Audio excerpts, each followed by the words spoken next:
Welcome to my Final Fantasy VII Remake mid-game build that is focused on Barret, you bulky bastards. I wanted to see what can be done with Barret besides some normal stuff and how to maximize his potential not only damage wise but also to benefit the party as a whole. Thing is, when it comes to damage dealing, there are better options than what I did in this build. If you build him as a melee fighter, that means if you are using steel pincers or a wrecking ball as your weapon, then he can do much more damage. However, most of the time in Final Fantasy VII Remake you're gonna be in party with Barret, Cloud and Tifa. Cloud and Tifa are melee characters, and Barret is your only ranged option. Now you can deal with aerial enemies with melee attacks, that is true, but they are much more ineffective than what Barret can do to them with his ranged weapons. So I have decided to build him as a ranged character, instead of melee one, just so that we have that utility available at all times. I have compiled this party build from all the gear and materia that I have at chapter 14, which means I did not farm, grind or anything like that. Everything was acquired through normal playthrough.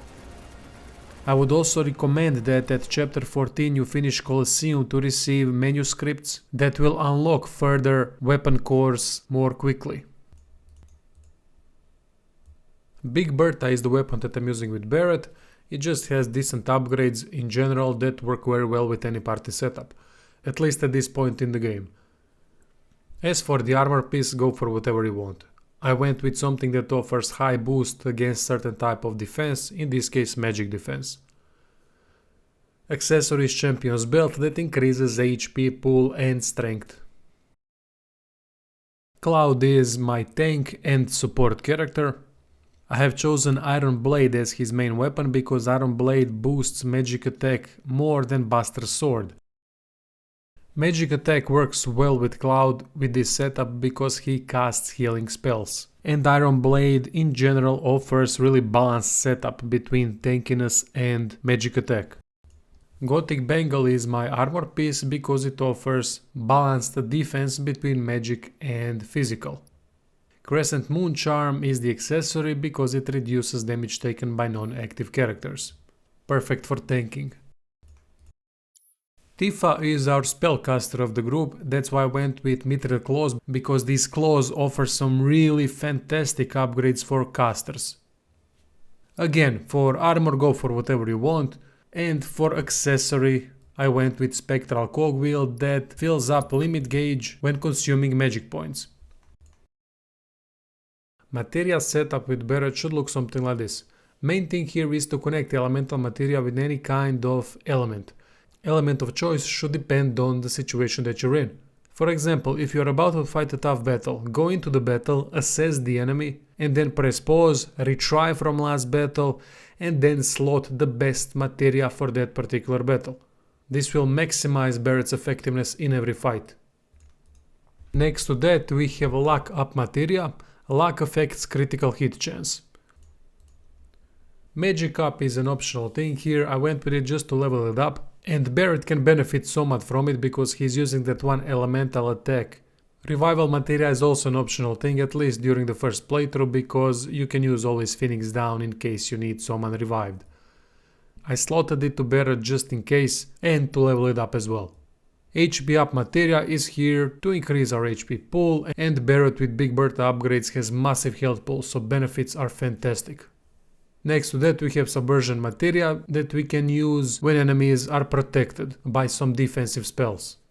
I'm really not sure about these resistances. I've read one comment that says that resistances only work if they are paired with warding materia, but I cannot confirm or deny it.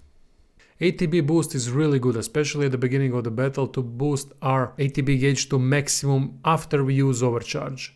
If you want, you can slot healing materia instead of revival or magic up, mainly because Barret will not use MP that much, so he can help offset the mana cost of constant cure casting of other members. Cloud has barrier materia linked with magnifying materia. This means that we can cast barrier, mana ward and mana wall on all party members at once.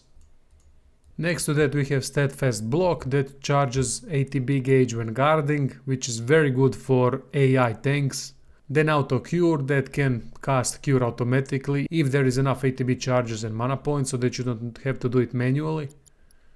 Next to that we have MP up and HP up materia, and lastly healing materia. Tifa is our spellcaster, so she's gonna have 3 types of elemental materia. She doesn't need the 4th one because 4th one is equipped by Barret. Next to that she's got healing materia because of her high magic attack that translates into bigger heals. I would always recommend in your first playthrough that you have 2 people in your party that can cast Cure. HP up and MP up are also very good choices for Tifa. Last one is First Strike Materia. This can be equipped either on Cloud or Tifa. If you want to be able to cast Barrier as soon as possible on all party members, then equip it on Cloud. If you want to be able to cast that elemental spell that could deal massive damage if you know the weakness of an enemy, then slot it on Tifa. Your choice.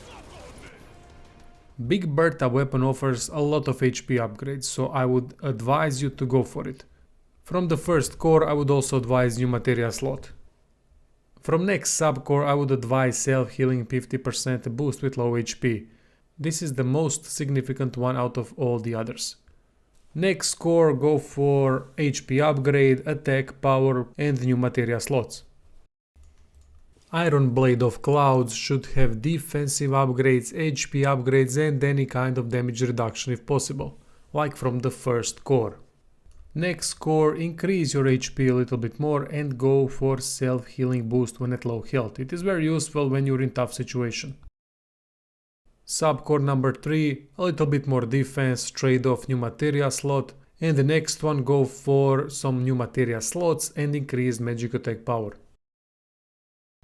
Tifa needs that magic attack power, that's why Mithril Claws are fantastic choice. Go for max MP upgrade and new materia slot as well. From second core, most important thing here is attack spells MP cost reduction, but you can also go for debuff resistance, elemental defense boost and so on. From third core, you can go for all the magic attack power, elemental materia damage, ATB charge boost and new materia slots. There are fantastic choices here and you really can't go wrong that much. Alright, so how to play this? Upon entering the fight, use overcharge with Barret as soon as possible. After that, use ATB boost. This will charge up both of your ATB gauges. And now you can use Steel Skin and after that Maximum Fury or Spell if you want. Focus here more is on Maximum Fury than casting spells. Spells are just a secondary option, since we have very limited MP pool with Barret. That's really the only thing that you have to do. Your goal is to spam Maximum Fury as much as possible and use Overcharge when it is charged. That's how you do high damage with Barret with this setup and you only need to do that.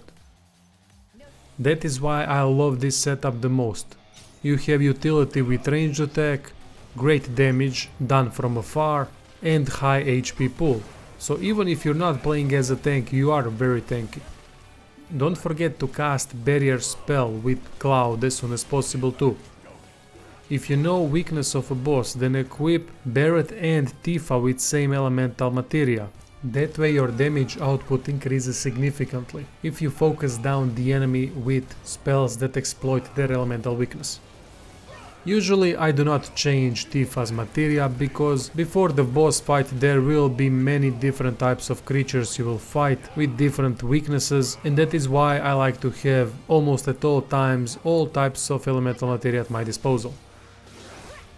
Another great thing that you can use with Tifa is called Key Trap.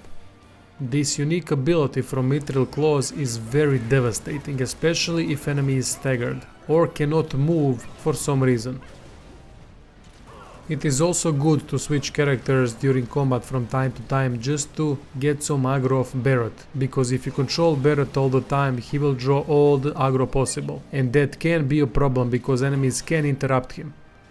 Especially because it is really hard to know when Steel Skin is active and when it is not.